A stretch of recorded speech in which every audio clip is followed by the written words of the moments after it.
Despegamos con Lorenzo Ramírez. Corremos raudos y veloces hacia nuestro avión, atravesamos el umbral, nos tiramos en plancha sobre los asientos, nos abrochamos los cinturones, despegamos y nos vamos elevando por los aires hasta alcanzar nuestra altura y nuestra velocidad de crucero. A mi lado, ¿Qué tal? Don Lorenzo, ¿qué hace usted tirando esa tarjeta de crédito del Banco de Santander? O sea, no, bueno, ya le adelanto yo a usted que si esto lo llega usted a hacer en determinadas radios, televisiones, etcétera, ¿Cómo sabía yo? Va usted a la calle, pero inmediatamente. O sea, esto se puede permitir aquí porque este programa no tiene publicidad, no depende de los bancos y se sostiene con el crowdfunding, porque como dependiera de la publicidad de bancos, cajas, caixas y demás, vamos, usted ya estaba agarrando la maleta, ¿eh? A uno de esos programas le acaban de dar un premio, precisamente, un premio de podcast, que no creo que tenga nada que ver, ¿verdad? Sí, ni con el Santander, ni con la Caixa, ni con todas estas entidades financieras. Miren, yo les recomiendo, de verdad, recomendación, porque bueno, estoy así, ya estamos en diciembre. Si tienen una tarjeta de crédito, lo mejor que pueden hacer es todo lo que deban, intente pagarlo y luego destrúyanla.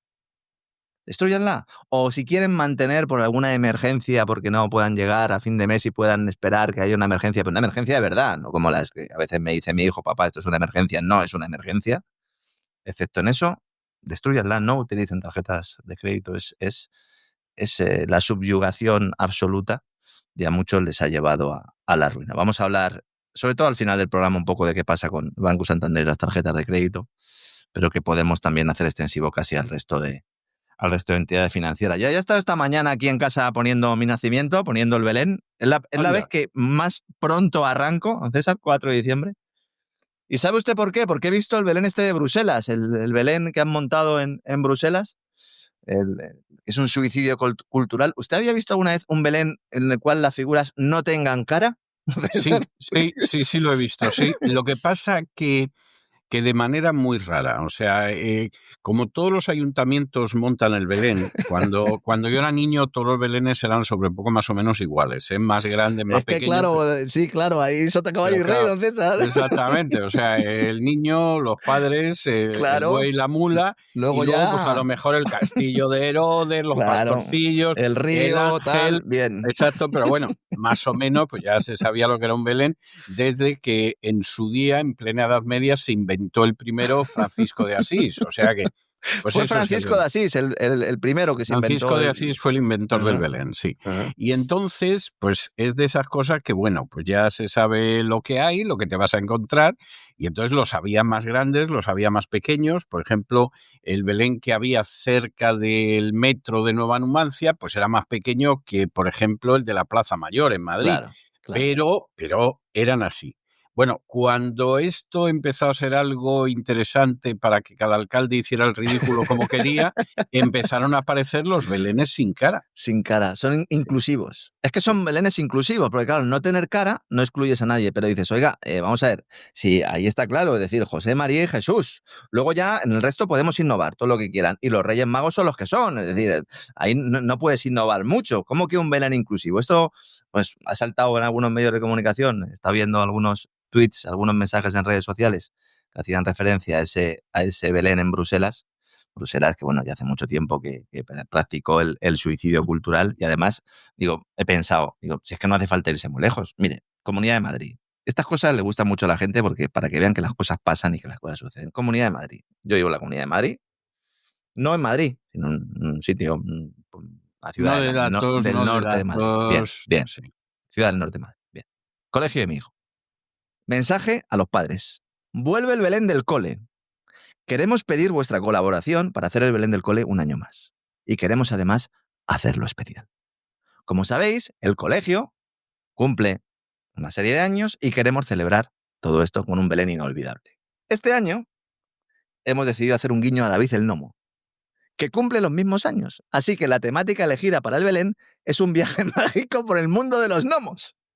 Bueno, con una ambientación de un bosque de fantasía. Miren, en fin. Colegio público, ¿eh? No sé si reírme o llorar, porque claro, con ese argumento, con esa solidez navideña, pues podía haber sido la Guerra de las Galaxias. Claro. En fin, Tintín o Manolito Gafotas. Hemos tenido ya nuestro Belén bajo el mar, don César. Hemos tenido ya otros años un Belén bajo el mar.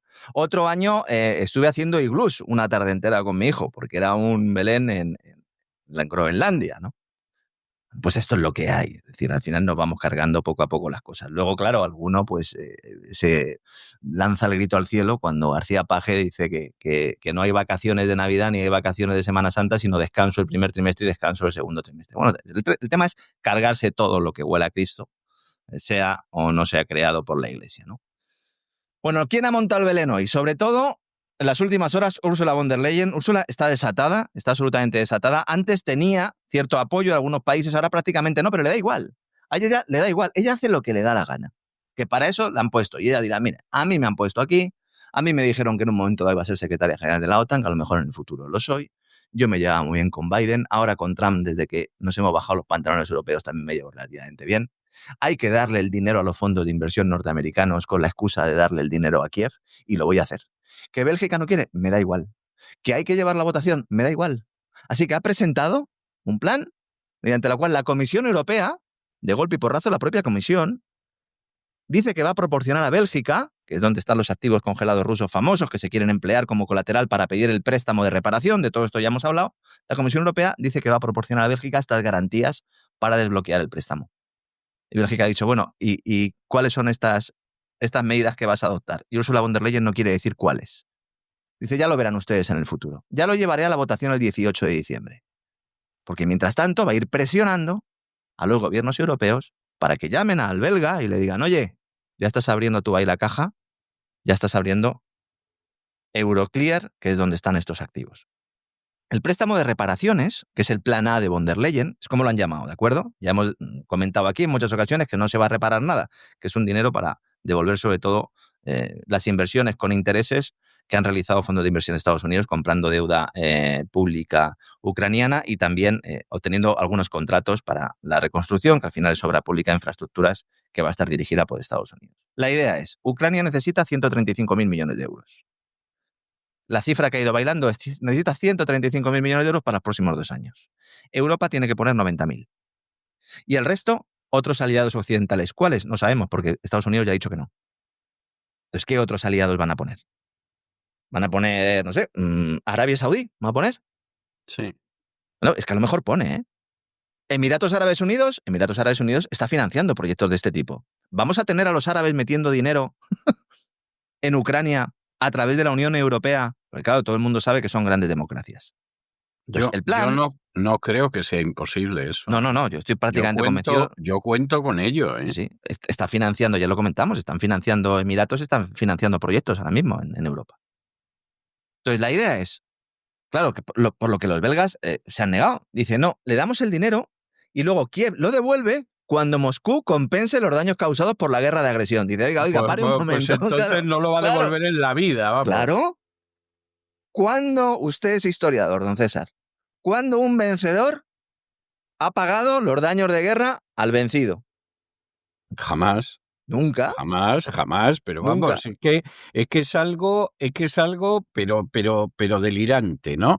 Es conocidísimo el episodio de aquella vez que los galos invadieron Roma, sí, y tenían un rey que se llamaba Breno, y entonces exigieron a los romanos que pagaran encima una indemnización porque los habían invadido. Uh-huh. Y cuando los romanos protestaron, porque se vio que las balanzas que se utilizaban para pesar el metal precioso, pues sí, encima los galos las habían alterado. Llegó Esos Breno, eran los JP Morgan de la época. Exactamente, Uh-huh. Llegó Breno, lanzó su espada en la balanza y dijo, ¡ay de los vencidos! bevitis, es decir, claro. Oye, es que si pierdes has perdido. Claro. Y estos pretenden que los... Bueno, de verdad, esto es algo tremendo. Es fundamental entender esto, yo lo he explicado de diferentes formas y todavía veo incluso a varios analistas que están un poco despistados. En ningún momento se está planteando coger el dinero de los rusos, porque el dinero de los rusos no está ahí en dinero, son activos que tienen un valor determinado. Y la mayor parte de esos activos están depositados en una plataforma belga que es un depositario central de valores de Bruselas, que se llama Euroclear, también está Iberclear. Y ahí hay unos al cálculo, porque esto va variando. Porque claro, son activos, entonces en función del precio de mercado, entre comillas, de esos activos, pues va variando. Y estaríamos hablando de unos 185.000 millones de euros.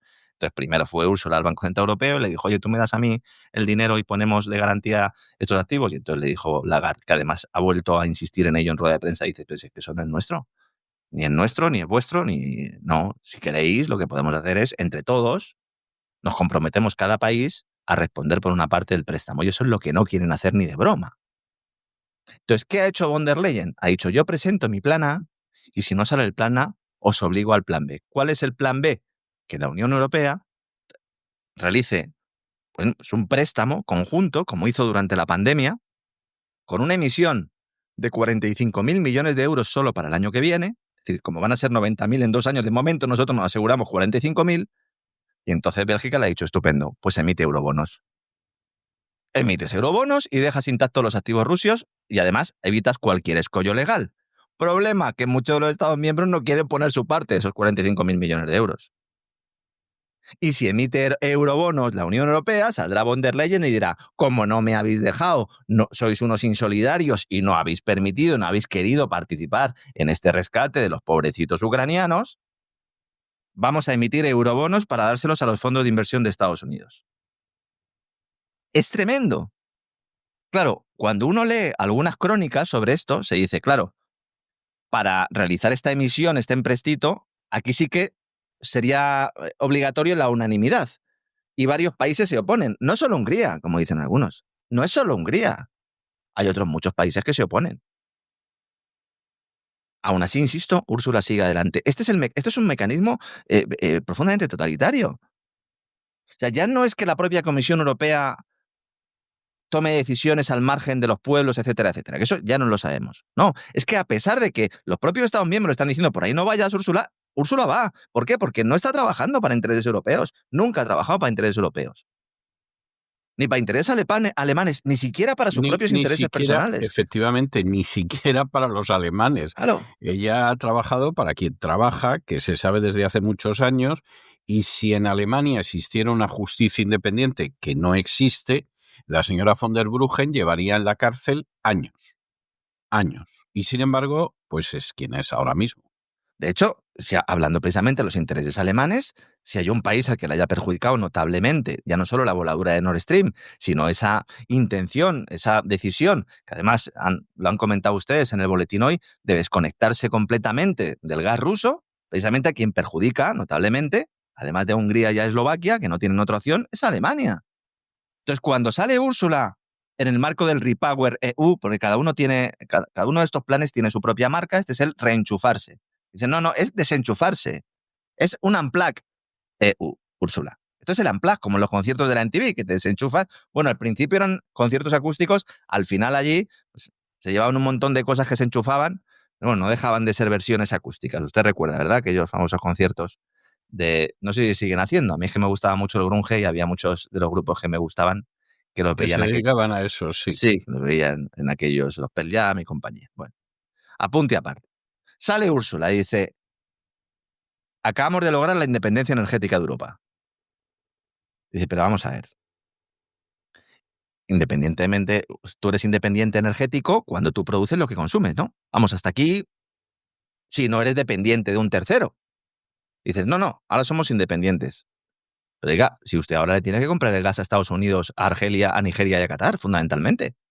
Bueno, y también le compramos el diésel ruso de contrabando vía Marruecos. Dice, eso no es ser independiente. Eso es ser dependiente de otros. Dice von der Leyen, al principio de la guerra, pagábamos a Rusia 12.000 millones de euros al mes por combustibles fósiles. Ahora solo pagamos 1.500 millones de euros al mes. Y nuestro objetivo es reducirlo a cero. ¿Y pagarle el doble a Estados Unidos y a Qatar? pagarle 25.000 millones de euros al mes por combustibles fósiles. Esa es la parte B, o como diría Groucho Marx, la segunda parte de la contratante, parte contratante, ¿no? Efectivamente. Entonces, eso es lo que es, pero claro, eso no te lo van a contar porque inmediatamente la cuestión es, pero bueno, ¿usted es tonta o se lo hace? Dice, no, es que nos hemos ahorrado mucho y ahora solo pagamos, vamos a ver, no pagamos 1.500 millones de euros al mes en gas. Eso es oficialmente. Es que no conoce Úrsula, claro que conoce todos los países intermediarios. Lo hemos contado aquí en numerosas ocasiones. Una vez destruido el gasoducto, dicen, no, ahora vamos a por el gas natural licuado. El gas natural licuado ruso lo va a comprar Europa, lo va a seguir comprando, porque ya no va a ser ruso, va a ser norteamericano. Y eso es lo que están negociando ahora mismo Estados Unidos y Rusia. ¿Cómo nos van a tomar el pelo? Porque Rusia va a vender sin descuento a Estados Unidos y Estados Unidos nos va a meter una prima. Y eso es y los primos vamos a ser nosotros. Y de eso se está hablando, de las plataformas de gas natural licuado ruso. ¿Cómo que nos vamos a desconectar? Además, esto es como lo de el marido que no se atreve a decirle a la mujer y poco a poco le va contando las cosas. Vamos a ver, ¿tú te quieres desconectar? No, pues desconéctate. Dice, no, todavía no. Nos vamos a desconectar a finales del año 2026. Bueno, si son gasoductos a mediados del año 2027, porque están esos gasoductos que van, ¿no?, por Turquía, ese Turk Stream tan importante, y que Ucrania, bueno, de hecho en las conversaciones filtradas en su momento de Zelensky con los jefes de Estado Mayor, lo que quería Zelensky era destruir Turk Stream también. Y ya le dijeron, oye, macho, que eso es OTAN, ¿eh? Que es un gasoducto OTAN. Entonces, la idea es prohibir la entrada de gas natural licuado ruso en bloque a finales del año 2026. Si llega a un acuerdo de Estados Unidos y Rusia para explotar conjuntamente el gas natural licuado ruso, ¿qué va a hacer Europa? Pues comprarlo. Dicen, oiga, ¿Hungría y Eslovaquia? No, Hungría y Eslovaquia van a poder seguir comprándolo en caso de interrupción del suministro. Dicen, no, Hungría y Eslovaquia pueden seguir comprándolo. Aún así, Hungría y Eslovaquia han dicho, no, nosotros vamos a imponer la ley y la vamos a llevar al Tribunal de Justicia de la Unión Europea. Y esto se lo lleva a Úrsula, a los ministros de Energía, para que lo voten el 15 de diciembre. Y luego una votación plenaria en la Eurocámara esa misma semana, la del 15 de diciembre, para conseguir su ratificación final. Vemos cómo se está llevando todo un embudo para acabar el año y dejarlo todo esto listo antes de ir a comerse el turrón o lo que se coman estos, que la verdad es que ya no sé estos que comen y beben. Entonces hay diferentes tramos, a partir del 25 de abril, algunos, otros a partir de junio del año 2026, lo ha explicado María muy bien antes. Oiga, ¿y el petróleo? Porque si no queremos el gas ruso, pues el petróleo tampoco, ¿no? Dice, bueno, el petróleo sí lo queremos de momento. Ya lo iremos eliminando a partir del año 2027 en un momento dado. Se están manipulando las cifras. La dependencia del gas ruso en Europa no ha caído del 45% al 13% en el primer semestre de este año. No es así. Las importaciones de gas ruso han seguido creciendo. Sobre todo porque hay 3 países, que son los estados, que más siguen recibiendo gas natural licuado ruso a través de transbordos, que son Bélgica, Francia y España. Y además, a esto hay que incluir el gas que entra revendido en forma de diésel marroquí por esa vía irregular o tras pasar por India. Hay gente que cuando me escucha esto me dice, oye, pero ¿estás en contra de que entre el gas ruso? No, todo lo contrario. Es que menos mal que está entrando el gas ruso. Menos mal. ¿A cuánto ascendería la factura eléctrica española? Que nos la van a subir otra vez, don César. No sé si lo sabe. Es que está ahí en Estados Unidos. Tengo noticias, sí. Lo sigo muy de cerca y es fantástico lo que le espera. Una subida del 10% en los cargos de la factura para el año 2026. Dice, oiga, pero el plan no era renovables y llegaba un momento en el que pagábamos menos de la factura. Además, es la parte fija del recibo que financia ciertas renovables o la deuda eléctrica. ¿Por qué? Por el rescate. Y los peajes, los gastos fijos, esos suben otro 4%. Dice, oiga, entonces hay una subida media del 10,5%. Las energías renovables nuevas que se están implantando solo se implantan si se les garantiza una retribución. Pero ¿qué tipo de broma es esta? Si los señores de Iberdrola se quieren jugar su pasta y quieren hacer las centrales eléctricas que consideren oportuno, que las hagan. Que obtengan los correspondientes permisos, por favor, no amenacen a ningún propietario de terrenos. ni realicen prácticas mafiosas si ustedes no hacen eso, ni persigan a determinadas personas, sindicatos también dentro de la propia empresa, no lo hagan. Pero me parece estupendo. Pero ¿cómo que yo, con mi trabajo diario, le tengo que garantizar la retribución? Pero a nadie le tengo yo que garantizar la retribución. Sobre todo si luego lo que hace el gobierno es subirme a mí otra vez el cargo. Si yo lo pago 2 veces. La eléctrica me pone el precio que le sale de los mismísimos, porque lo de la subasta eléctrica y el precio, permítanme que hace ya tiempo que dejé de creer en algunas cosas. Y luego el tema de la parte fija. Y al mismo tiempo sale Sánchez y dice, plan para el coche eléctrico.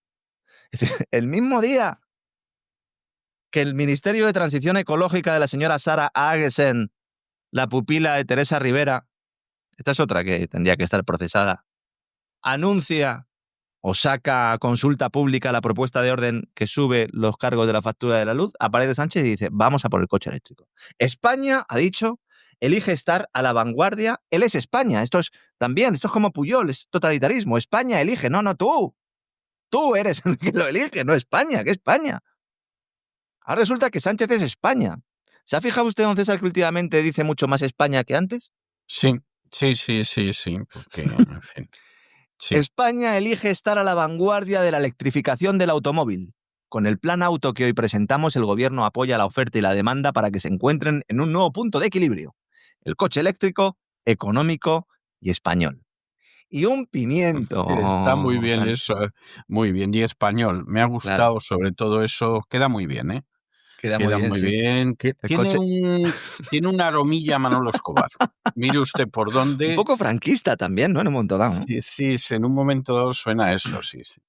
El coche eléctrico, económico y español no existe, Pedro Sánchez. Ojalá existiera. Podría existir. Es decir, si fábricas y marcas españolas estuvieran trabajando con los chinos y no hubiera una barrera arancelaria como la que existe en estos momentos, podríamos llevar todos coches de última generación, pero de última generación última, con unas condiciones tremendas. Además, al gusto de cada uno, por una cantidad irrisoria de dinero. ¿Pero el coche eléctrico económico y español de qué? Dice, no, anuncio 25 medidas, porque esto siempre hay que anunciar muchas medidas para que no se vea que la idea fundamental es coger dinero público y dárselo a los compradores de coches y dárselo a los vendedores de coches, porque él dice, apoya la oferta y la demanda. Se lo doy al vendedor y al comprador, dice, ya, oiga, ¿y el dinero de dónde sale? Del que no compra. Del que no compra porque no puede comprar. Entonces las familias de rentas bajas y medias subvencionan los coches eléctricos de los más pudientes. En una transferencia de rentas que, como ya hemos explicado hasta la saciedad y demostrado aquí decenas de veces, lo que pretenden no es sustituir el parque móvil de combustión por eléctrico. Lo que se pretende es reducir el número de vehículos privados para que solo los utilicen los que tengan mucho dinero. Es así de sencillo. Si se pretendiera efectivamente que todos los hogares tuvieran un coche eléctrico, pues lo que estaríamos pidiendo es esa retirada de aranceles a vehículos chinos. De lo cual además también se beneficiarían las marcas europeas que fabrican allí, que son todas. Todas las marcas europeas fabrican allí. Y no solo fabrican, también les piden a los chinos que les ayuden en el diseño. Y esto es tremendo porque es un reportaje que ha salido en el periódico alemán Die Welt.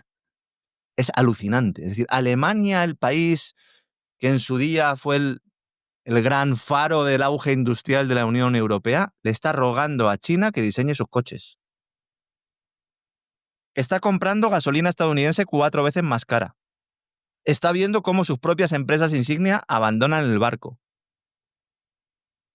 Mientras que las élites de Berlín y de Bruselas pues están ahí arrodillándose en ese altar de la secta verde y sobre todo la psicosis rusófoba. Les vendieron primero la fantasía de que se podían cerrar centrales nucleares. Han estrangulado la propia industria con unos precios energéticos absolutamente desorbitados. Han separado a su mayor socio comercial y por lo tanto dejan de ser una potencia o la principal potencia económica. Recortes de empleo masivos. Volkswagen recorta 35.000 empleos. Mercedes está ofreciendo indemnizaciones de $500.000 de Bosch reduciendo su plantilla. Porsche también. Las vacantes se desploman un 15% y hay una desaparición del 39% de puestos directivos del sector automóvil alemán. Los empleos en investigación y desarrollo se han desplomado un tercio, más de un 30%. Todos esos sectores que según el canciller Merz nos decía que construyen el futuro, están siendo desmantelados. Volkswagen acaba de admitir, y eso es la noticia un poco que sirve al Die Welt para ilustrar todo esto, y es lo que he comentado antes, Volkswagen ha dicho que China no necesita Europa para diseñar nuevos modelos, que el centro de gravedad tecnológico se ha desplazado oficialmente hacia el este. ¿Que es una tendencia que seguramente nos habría llevado a un punto similar en el futuro? A lo mejor. Pero claro, esto se produce con un suicidio, claro. ¿Ha ayudado la política atlantista globalista del Deep State de Estados Unidos a que se produzca esto? Pues la verdad es que sí. ¿De forma voluntaria? Pues supongo que no, pero a lo mejor hay alguno que está muy contento con esto. Y claro, ahora, cuando sale Europa, dice, no, igual alargamos el tema de la electrificación, igual revisamos el veto al motor de combustión. Hombre, claro que vas a revisar el veto al motor de combustión. Dice, es que hay marcas chinas que solo se dedican a montar. Pues claro, porque la tecnología y el diseño ya lo hacen allí. Se le ha dado la vuelta a la tortilla. Y hablando de vueltas a la tortilla, también el tema de la situación demográfica española ligada al empleo es otra noticia tremenda, sobre todo después de ese informe del INE, que ha visto hace poco la luz, en las últimas horas.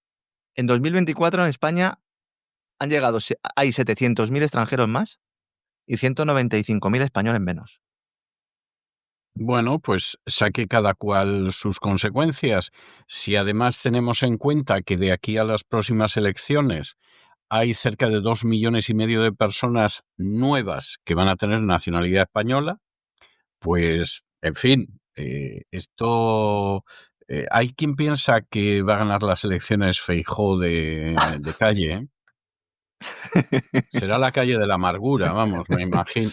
Como siempre solemos decir, no solo es que pueda ganar las elecciones, el tema es que luego los pactos del otro con los socios no también le eviten el poder estar en la Moncloa. No, pero fíjese usted, está calculado que es el verdad, Partido Socialista con un 30% de los votos, esto es una burla de la democracia, pero es común en los sistemas parlamentarios, con un 30% de los votos puede gobernar.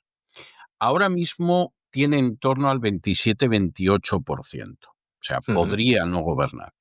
Pero los nuevos nacionalizados españoles van a significar en torno a un 6% del censo electoral. Con que le voten la mitad, se mantiene en la Moncloa. O sea, es de estas cosas como para pensárselas. Yo sé que luego las encuestas, esas tan superferolíticas y psicalípticas que hacen en España, estos datos nunca los tienen en cuenta, porque llaman a un señor de Logroño, a otro de Cuenca y a otro de Gerona. Vale. Pero estos son datos objetivos. Y además el gran aumento no se da solo en aquellos que han llegado a España y como proceden de una antigua colonia española, porque España tuvo colonias, aunque hay gente que se empeña en negarlo, pues le dan la nacionalidad a los 2 años de residencia. No, esto se refiere incluso a gente que no ha pisado España en su vida, que vive en el extranjero y que se ha acogido a eso que llaman la ley del abuelo. Y entonces, pues esta gente que incluso en algún caso, después de obtener el pasaporte español, ni se molesta en pasar por España. Directamente emigra a Bélgica, Alemania, etcétera, etcétera. Esta gente va a votar.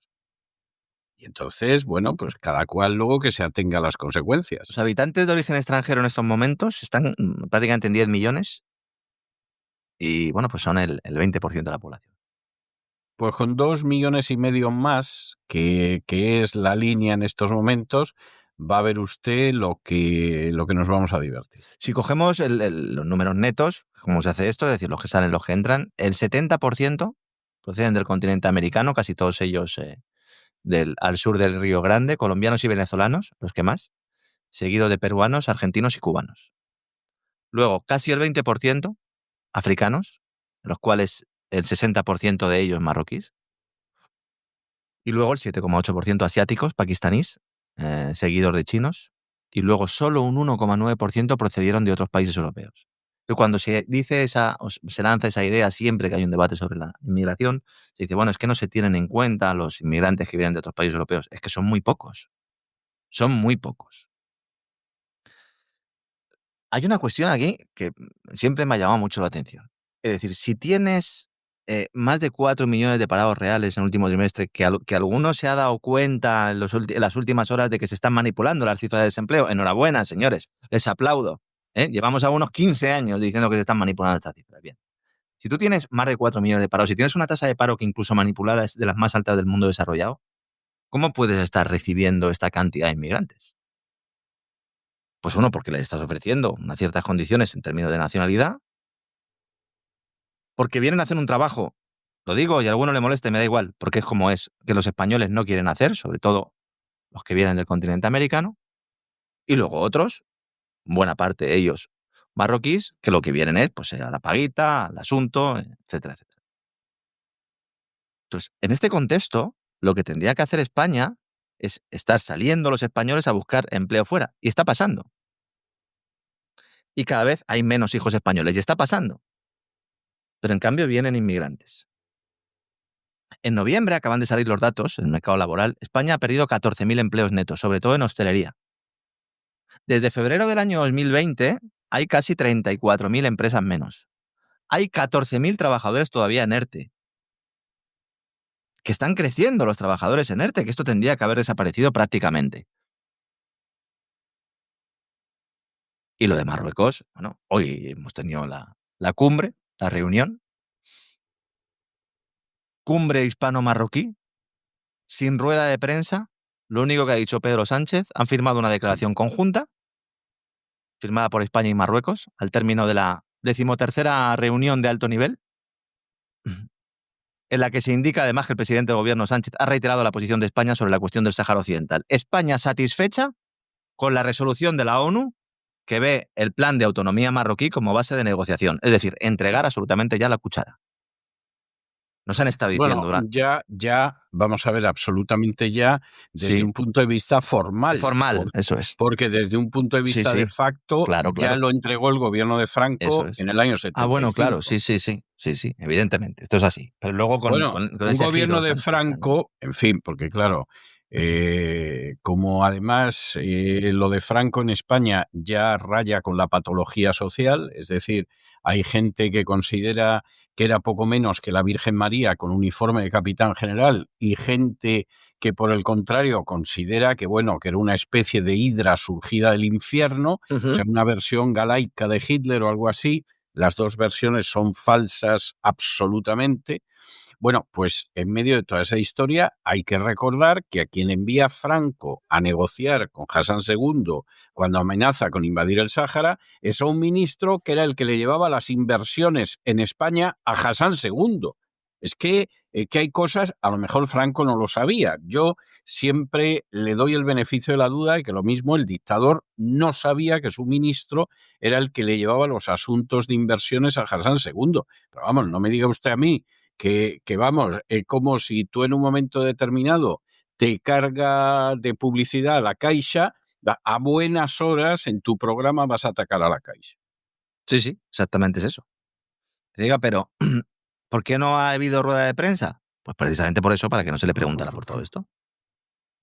Entonces, claro, dice, oiga, España, dice la declaración conjunta, la tengo aquí, reconoce la importancia de la cuestión del Sáhara Occidental para Marruecos y para España y para el pueblo saharaui. Dice, no, reconoce la importancia para Marruecos. Y los esfuerzos serios y creíbles de Marruecos, dice, en el marco de Naciones Unidas para encontrar una solución, bla, bla, bla, bla, bla, bla. Esta reunión se ha celebrado a petición del gobierno marroquí. El gobierno marroquí y la diplomacia marroquí solicitó con urgencia una cumbre con el gobierno español para que se celebrara este jueves, precedida por una reunión de empresarios. Rabat se ha dado prisa en pedir precisamente esta reunión. El nombre oficial de estas cumbres son así, reunión de alto nivel, precisamente tras ese respaldarazo de la ONU. La anterior tuvo lugar en Marruecos, en febrero del año 2023. Y ahí es cuando Sánchez confirmó su respaldo a ese llamado Plan de Autonomía Limitada que ofrece Marruecos, que básicamente es pues, el Sáhara Occidental bajo la tutela marroquí y, bueno, pues poner fin al enfrentamiento con el Frente Polisario pues, de la manera en que se está poniendo. Esta cumbre no estaba en la agenda. Ha sido precipitada. Por eso no hay ruedas de prensa ni nada, porque Sánchez ha ido ahí a obedecer. Y mientras que en la declaración conjunta simplemente se habla de esto del Sáhara y poco más, en esa reunión se le ha arrancado más concesiones a España sobre el Sáhara, sobre el Monte Trópic y sobre el espacio aéreo, y una nueva relación de fuerzas entre Rabat y Madrid. Esto ha sido publicado ya por medios marroquíes. Hay un medio marroquí, se llama Media 24, que recomiendo su lectura porque es muy cercano al ministro de Asuntos Exteriores de Marruecos, prácticamente su oficina. Y esa nueva relación, que es como la definen a la que se refiere, es la que surge tras esa aprobación del Consejo de Seguridad de Naciones Unidas el 31 de octubre, esa famosa resolución 2797. Instigada por Estados Unidos, don César, secundada por Francia, y que brinda a Marruecos un apoyo sin precedentes. Ignacio Zembrero es uno de los pocos periodistas Todo eso, dicho sea de paso, y discúlpeme que le interrumpa, con repetidas sentencias del Tribunal Internacional de La Haya en 1975, pero del Tribunal Europeo de Justicia, el Tribunal Supremo de Justicia de la Unión Europea, hace 4 días, en el sentido de que Marruecos no tiene ningún derecho histórico ni legal sobre el territorio del Sáhara ni sobre sus aguas territoriales. Claro, eso es lo importante. Eso es lo importante. Y entendemos que Estados Unidos instigue esto. Francia lo secunda, claro. Y entonces se coge ese plan de autonomía, que es como se define, que Rabat presentó en el año 2007. Y descarta la autodeterminación de los saharauis mediante ese referéndum pactado del año 1991. Todo esto se olvida. Decía que es Ignacio Zembrero, uno de los pocos periodistas que en España está informando de esto en tiempo real y que se está jugando el cuello, literalmente. Porque ha estado en muchas listas negras y bueno, pues ahora está escribiendo en el diario Confidencial.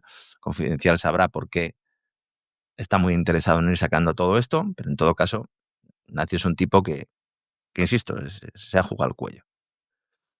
Y antes de esa reunión política está la reunión de los empresarios, que estos son los que esperan sacar ahí buena tajada. Porque esa relación entre el empresariado español y el marroquí lleva ya pues muchos años tejiéndose, están intentando aprovechar todo lo que tenga que ver con el Mundial y lo van a vestir todo de inclusivo y sostenible. Y entonces nos dicen que va a haber colaboración en gestión del agua, en movilidad y en energía.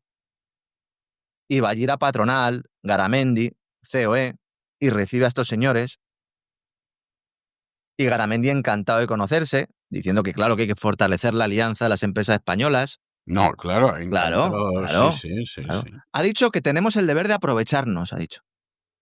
El deber de aprovecharnos del genocidio, claro. O sea, el genocidio, el dinero de Europa, de que Europa utilice o que le otorgue un carácter de cliente preferencial a Marruecos luchando y contrarrestando una parte de los mercados españoles, que Marruecos haya entregado sobornos en un caso que no se termina de investigar, el famoso Morocco Gate, que Estados Unidos se quiera poner ahí la base militar de Dakhla como la gran base en el estrecho. Todo esto está muy bien.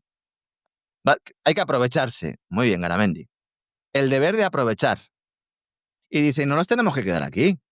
No, hombre, también, no. Claro, hay que ir al resto de África también a colaborar juntos. Sí. Y en Latinoamérica, ha dicho. Eso, ya saben ustedes que nosotros decimos Hispanoamérica, ha dicho Latinoamérica. Bien. Latinoamérica o Hispanoamérica o Iberoamérica, o como lo quiera llamar, o la América hispana, etcétera, donde tienen muy mala opinión de esta gentuza. O sea, yo de sé los marroquíes, del gobierno marroquí, me refiero. No, de las empresas españolas. Marroquí, de las empresas españolas. Sí. Hombre, entonces, y con razón, ¿no? Yo creo que bastante. Entonces, claro, como en España, primero hay una ignorancia de Hispanoamérica que es pavorosa. Un desinterés que, vamos, es algo que se te abren las carnes viendo el desinterés. Y luego encima, cada vez que les cuentas algo de lo que pasa en Hispanoamérica, te dicen leyenda negra. Pues claro, evidentemente, luego aparece esta gente en plan depredador como si fueran Hernán Cortés o Francisco Pizarro, y por regla general los países de Hispanoamérica los odian. Yo he oído decir a algún político muy importante de alguna nación hispanoamericana donde se había encontrado con esta gente que los peores de todos los empresarios eran los españoles. Un tipo que había tratado con distintos empresarios europeos, por supuesto con los norteamericanos, etcétera. Es decir, los peores son los españoles. No quieren nada más que robar. Y aparte de eso, no dejan nada, no invierten nada, no hacen nada. Yo pensé, y seguramente los sobornos también serán más pequeños, pero en cualquiera de los casos, la opinión es una opinión nefasta. Y los que se piensan que, bueno, que esto es una invención de los anglosajones, los masones, etcétera, es que de verdad no han pisado Hispanoamérica en su vida. Es verdad que en algunos lugares, a lo mejor la visión de España y de los españoles puede ser mejor porque son países con más población blanca o con una cercanía histórica mayor al dominio colonial español, como es el caso de Cuba o el caso de Argentina, pero a medida que tú vas llegando a países donde el peso indígena es mayor, cuanto mayor es el peso indígena, peor opinión tienen de España. Y esto seguramente es porque han ido los masones ingleses a lavarle el cerebro a los indígenas. O sea, es algo verdaderamente pavoroso. Pero claro, es que este tipo de empresariado no suele ser la mejor carta de presentación de España. Si uno añade a eso que la representación diplomática, por regla general, no es mala, no, es pésima, con excepciones notables, pero suele ser pésima, pues bueno, pues al final esa es la baza. Y los que van hablando de la hispanosfera y todas estas pavadas, eso por lo menos tendrían que ocuparse de saberlo, a menos que lo sepan, pero de todas formas lo ocultan, porque así te invitan a Dios sabe qué congreso, te pagan las dietas, te pagan la conferencia, te pagan la rueda de prensa y tú encantado, te lo puedes gastar en whisky, por ejemplo. Además, en ese caso es que hay razones tan objetivas, ¿no? Usted las ha mencionado, pero simplemente fijándose un poco en cuál ha sido el recorrido de la gran empresa española, sobre todo en materia de infraestructuras, el recorrido que ha habido, el hecho de que además cuando no ha convenido las han quitado en medio. Me estoy acordando ahora de Repsol en Argentina, pero con un pacto entre Estados Unidos y la propia Kirchner, pero hay otros muchos ejemplos más, y hablar de presencia de empresas españolas en Hispanoamérica, además en un contexto en el que Estados Unidos está cerrando filas y está cortando cualquier posibilidad de que haya una explotación por parte de empresas que no sean las suyas. Yo no sé si es que esto... Yo pienso de alguna manera que se han quedado con ese discurso, porque llevan con ese discurso 20 o 30 años y lo sueltan siempre que pueden. Garamendi es un hombre de paja que pusieron ahí en su momento, que puso el Banco Santander, que puso Telefónica, que ha estado trabajando Iberdrola, y que son los tres que han estado manejando la COE desde que pusieron al señor Garamendi. Antes de hablar de Santander, que quiero hoy hablar, que no solo por el tema de las tarjetas, sino también por un tema de relación con blanqueo en Estados Unidos, hay que decir, para cerrar el tema marroquí, que hay otra noticia que es muy importante, es que hace Sánchez, que hacía el pasado fin de semana en Malta, en la reunión de la Internacional Socialista, haciéndose fotos con espías marroquíes. Es decir, hay un señor que se llama Ahmed Berikaya. No sé, suplicar clemencia, quizá. ¿No? Es un tipo, que además es un saharaui, que encabeza una organización pantalla de la Dirección General de Estudios y Documentación, el DGED, que es el Servicio Secreto Exterior de Marruecos. Esto no es que lo diga yo, es que lo dice un informe del Centro Nacional de Inteligencia CNI de junio del año 2021. Esto lo publicó en su momento el diario El País, explicando los grupos que están trabajando para la inteligencia marroquí en España, entre ellos uno que es el Movimiento Saharauis por la Paz, que lidera este tipo. ¿De acuerdo? Bien, pues pasado fin de semana se hace unas fotos allí en Malta, Sánchez, en las vísperas de la cumbre prácticamente entre los gobiernos de España y Marruecos, que se ha producido hoy. Entonces, con estas fotos, el gobierno marroquí lo que hace es socavar la representatividad del Frente Polisario, haciendo que pues, se le deje de considerar un interlocutor de Rabat para negociar la paz. Entonces, el Tribunal de Justicia de la Unión Europea sostiene, por su parte, que el Polisario puede actuar como representante legítimo del pueblo saharaui y defender sus intereses ante la Unión Europea. Y precisamente esto es lo que intentan evitar las organizaciones que, bajo la bandera saharaui, en realidad están infiltradas por el Servicio Secreto marroquí. ¿Es la primera vez que se fotografían cargos del PSOE con colaboradores de la inteligencia marroquí? No. Álvarez, en Madrid, en junio del año 2023, también, con un empresario de medios de comunicación, en el que una sentencia judicial describe como cooperador del servicio secreto marroquí, que este es el empresario de medios de comunicación Ahmed Charay, que este es el que fue condenado por aquella foto de José María Aznar, donde decían que tenía una relación, ¿verdad?, con la ministra aquella francesa, me parece que era. ¿Recuerda usted, don César? Aquel episodio. Me acuerdo. Yo sinceramente no creo que la ministra francesa tuviera tan mal gusto. O sea, yo cuando me dijeron lo de Aznar con la ministra francesa dije... Ni con abdominales, ¿no? Ni con abdominales. No. Sí, bueno, pero vamos a ver, Aznar podía tener una tabla de chocolatina de abdominales, pero era un canijo. Entonces, o sea, no nos vamos a engañar.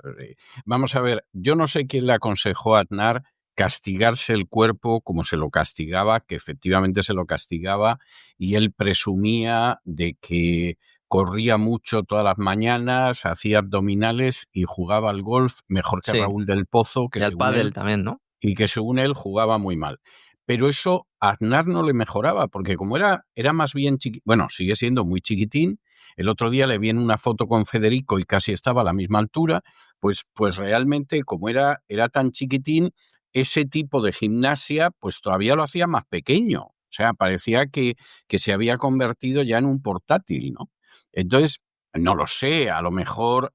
Es que si me dijera usted, bueno, era muy pequeño y tal, ¿no? Como Napoleón a lo mejor, pero tenía el tío una labia, un encanto, una capacidad de seducir, que efectivamente la ministra francesa cayó a sus pies, pero sí tampoco. O sea, es que no. Eso lo tenía Felipe González, ese encanto para liar y tenía bastante más presencia física que Aznar. Pero Aznar no. O sea, si Aznar era muy, muy seco, ¿no? O sea, que realmente no. Cuidado. Yo aquello nunca me lo creía. Cuidado con esa infiltración, que además, pues en muchos casos, como este que estoy comentando, con este movimiento que supuestamente defiende los intereses de los saharauis, el movimiento saharaui por la paz, que aquí he dado además varias referencias, incluso judiciales. El propio Zembrero también ha escrito mucho sobre ella, y que siempre está presente en el Consejo de la Internacional Socialista, y que siempre estuvo presente también en el gobierno de Zapatero, con José Bono y con Juan Fernando López Aguilar, que también protagonizaron una conferencia que se celebraron precisamente en Las Palmas de Gran Canaria, y que forman parte de toda esta máquina. Vamos ahora con el tema del Santander, que llevo unos cuantos días queriendo contarlo, y es muy representativo de esto que hemos dicho siempre, de que Santander es el que aspira un poco a tutelar o a liderar todo este proceso de globalismo monetario y financiero dentro de la Unión Europea, especialmente en España. El secretario del Tesoro de Estados Unidos, Scott Bessent, ha elogiado públicamente al Santander. Y esto ha generado mucho revuelo, porque Santander ha pasado episodios importantes en Estados Unidos, episodios los cuales incluso la Securities and Exchange Commission le ha llamado la atención por el tema de... Se dice de forma eufemística. Y la ha multado. Sí, y la ha multado. Dice, por no poner suficientes controles para evitar el blanqueo de capitales. Es decir, porque ha habido blanqueo de capitales, ¿no? Claro. El día menos pensado, Donald Trump manda un portaaviones contra el Santander, ¿no? O sea, con las cosas que ha hecho el Santander en Estados Unidos, bueno, a lo mejor un portaaviones no, pero una fragata por lo menos manda contra... Ahí a Cantabria, ¿no? Que se preparen, ¿no? Empieza a volar ahí. O sea, aparece por allí... Como hay alguno haciendo surf en la playa de Somo y tal, cuidado, porque te tiran un pepino, ¿verdad? Y esto o hace que la fragata remonte Manzanares arriba y llegue hasta la central del Santander. A la ciudad financiera, ¿verdad? Cuidado, que se la están jugando con Trump, ¿eh? Bien. Pues todo lo contrario. Scott Bessent dice, elogia al Banco Español. ¿Por qué? Porque el Santander ha retirado la financiación a una comercializadora de petróleo que se llama Gunvor, es una comercializadora de petróleo ruso, y el mensaje, además de Scott Bessent, llegó prácticamente justo después de que Gunvor anunciara precisamente una compra por parte de su equipo directivo. Entonces, no es una empresa que esté sancionada, no está sancionada por Estados Unidos, pero sigue desarrollando su actividad. Entonces, Santander ha retirado sus compromisos de financiación después de que el Tesoro de Estados Unidos describiera a esta empresa como el títere del Kremlin.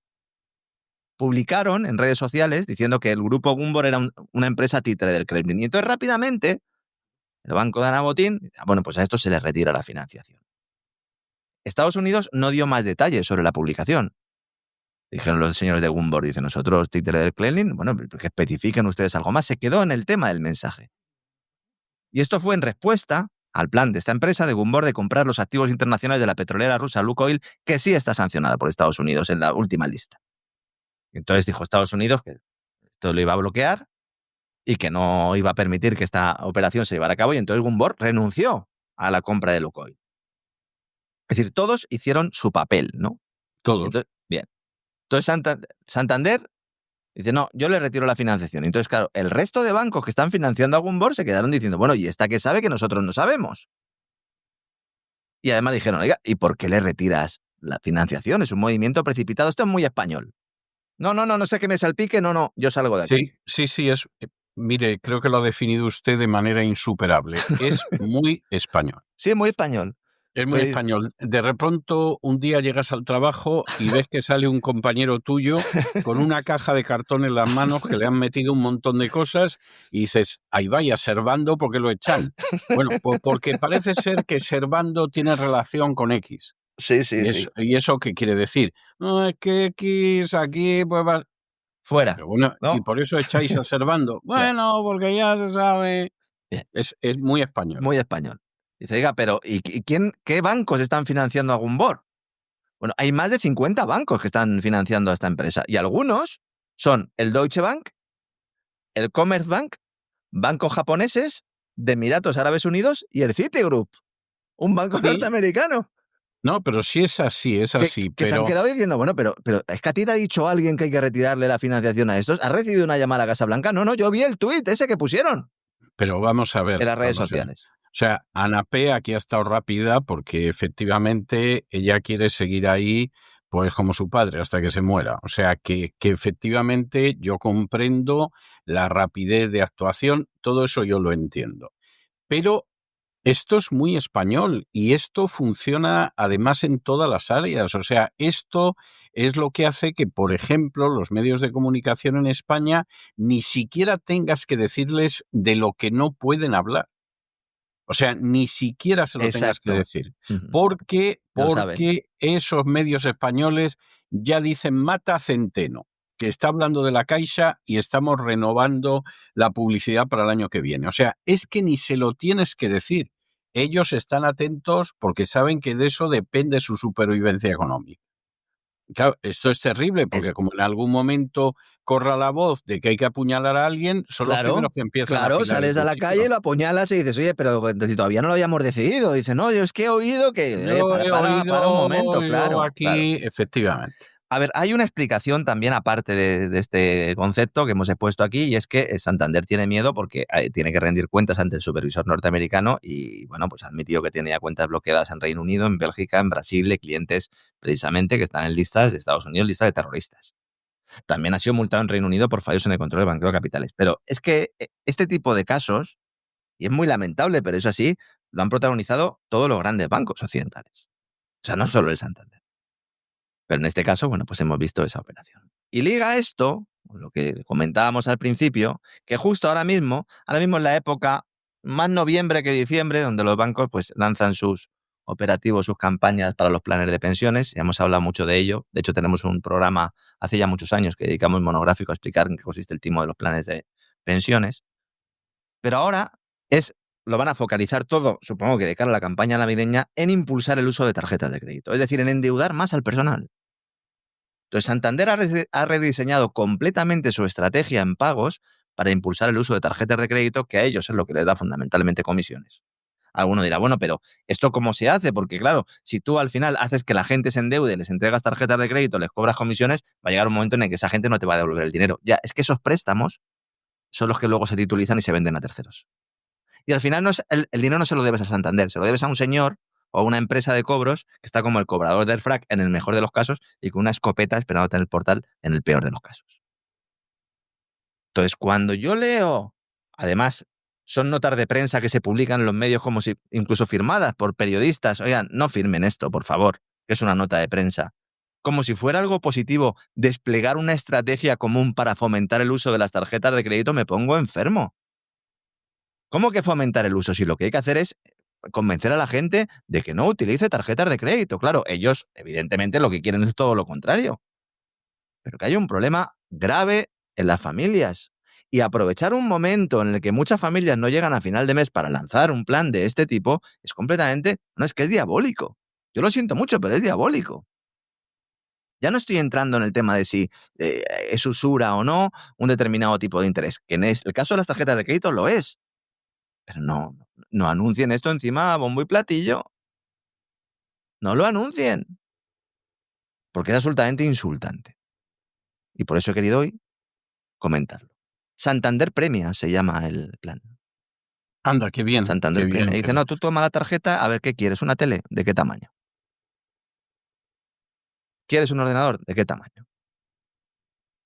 Dice, oye, y si la consigues la tarjeta antes de finales de enero vas a tener un cashback. Que esto es que te devuelven una parte del dinero. ¿Un cashback? ¿De cuánto? Del 1%. Dice, ya hombre, pero si a mí me estás clavando un 8, un 10, un 15, un 25% en la tarjeta de crédito, que cashback del 1%, pero... No, pero es un cashback. Que el cashback Claro. sea más pequeño que lo que te robo es otro cantar. Luego pero dicen... cashback es... Es bonito, lo del cashback. Sí. Y luego sí, dice, no, ya... Aquí es muy común, sí. Además, esto lo complementamos con una protección ante el fraude. Mira qué bien. Claro. Incrementando el control sobre las compras. ¿Cómo que incrementando el control sobre las compras? Y luego lanzan como producto estrella para el que no pueda conseguir una tarjeta de crédito tradicional la tarjeta revolving, que esta sí que es usura pura y dura. Y esta, o sea, cada día vas debiendo más hasta que llega un momento en el que tú eres una deuda. Sí. Persona física, jurídica y todo lo que tengas, tu familia, tus hijos, los hijos de tus hijos, etcétera, etcétera. ¿Es el único banco que hace esto? No. Vuelvo a decir lo mismo de antes, pero es el primer banco de España, porque es el primer banco de España, aunque el negocio español, CaixaBank, con todo lo que cogió de Caja Madrid y tal, etcétera, y Sabadell, puedan tener un negocio incluso más importante, dependiendo del tipo de activo, dependiendo del área del sector en el que nos fijemos, pero Santander es el gran banco elegido por las grandes autoridades. Y no en vano, pues Scott Bessent le ha dicho a Ana que muy bien hecho, Ana. Así que supongo que pues pasarán unas navidades estupendas, como algunos que también se han ido recientemente a Estados Unidos y que han descubierto el pavo. Yo creo que, no sé si lo han comprado ellos o lo han pintado, pero tiene usted que dar unas clases de cómo se trincha el pavo. César, que he visto algunas imágenes de algún periodista español que dan un poco de lastimica. Sí, es penoso. Yo, sin embargo, lo trincho muy bien. Usted lo trincha bien, ¿no? Sí, conste confirmado, ¿no? Bueno, se lo puedo confirmar porque lo he hecho hace unos días en la cena de Acción de Gracias, por eso se lo digo. Que cené con la familia y hubo algún miembro de la familia que me dijo, no, lo tienes que trinchar tú, y vamos, yo encantado de trinchar el pavo, ¿no? El pavo lo había hecho mi mujer y le salió de rechupete, o sea, tengo que decir, vamos, le salió un pavo, pero de estos absolutamente gloriosos, pero yo lo trinché. O sea, eso, y efectivamente hay gente que no sabe trinchar el pavo, vamos, no tengo. A nosotros sí que nos están trinchando, bien. Fíjese, estábamos hablando del tema de la factura eléctrica y ya con esto me despido. Sale el gobierno, después de proponer subir un 10% la parte fija de la factura, y dice que en realidad vamos a pagar menos el año que viene, porque los precios de la electricidad van a bajar justo ese 10% que ellos han subido la tarifa. Es que de verdad, ¿nos toman por imbéciles? A lo mejor es que lo somos. Don César, yo al final siempre llego a esa conclusión. Puede ser, o sea, no, por lo menos nos toman como tales. Es decir, nos toman como tales. Luego, en fin, que sea lo que Dios quiera, pero bueno.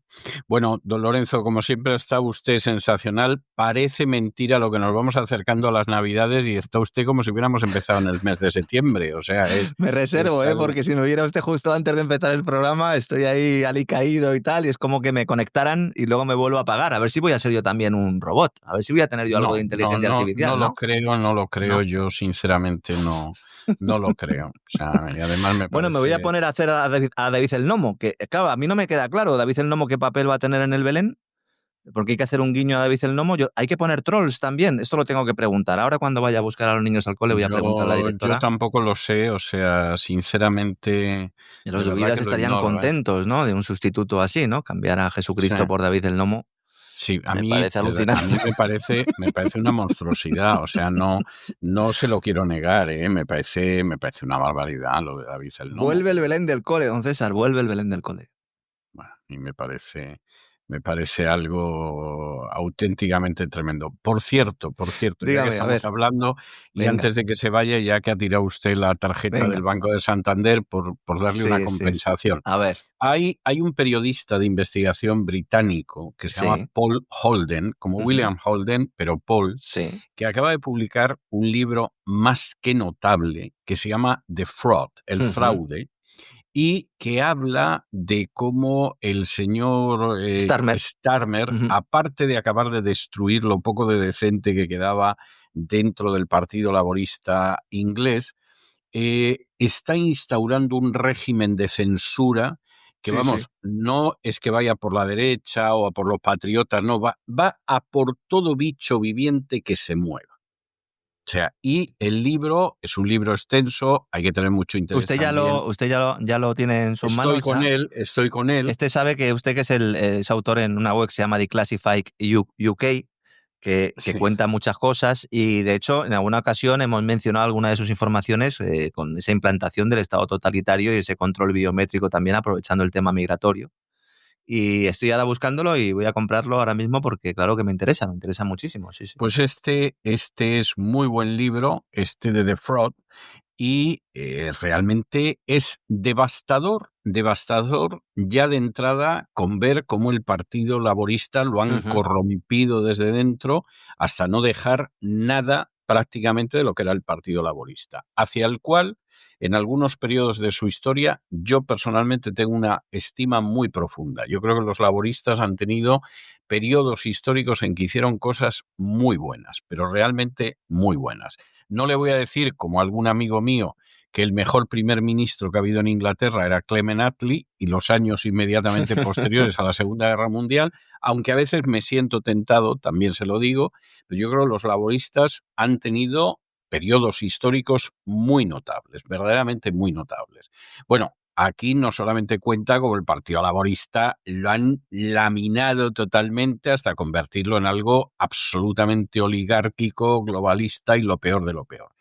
Esa parte para mí es tan interesante o más que la parte donde aparece Starmer como un liberticida miserable, que en última instancia pues Starmer es la marioneta de los que han destrozado por dentro el Partido Laborista. O sea, esto es así. Sir Keir Starmer, ¿no?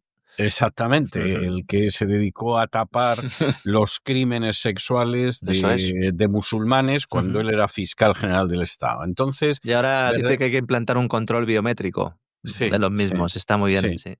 Sí, cada vez se parece más a ese Partido Socialista inglés que salía en 1984. Da la sensación de que él es lo que quiere ser.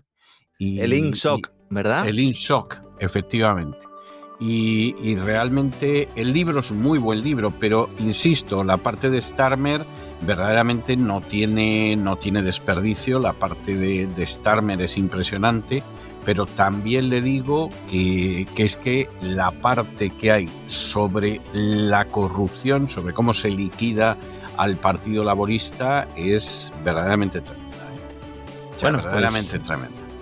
Voy a por él, ahora mismo, don César. Fuerte abrazo. Muy bien. Un abrazo muy fuerte. Mañana. Cuídese. Hasta ahora.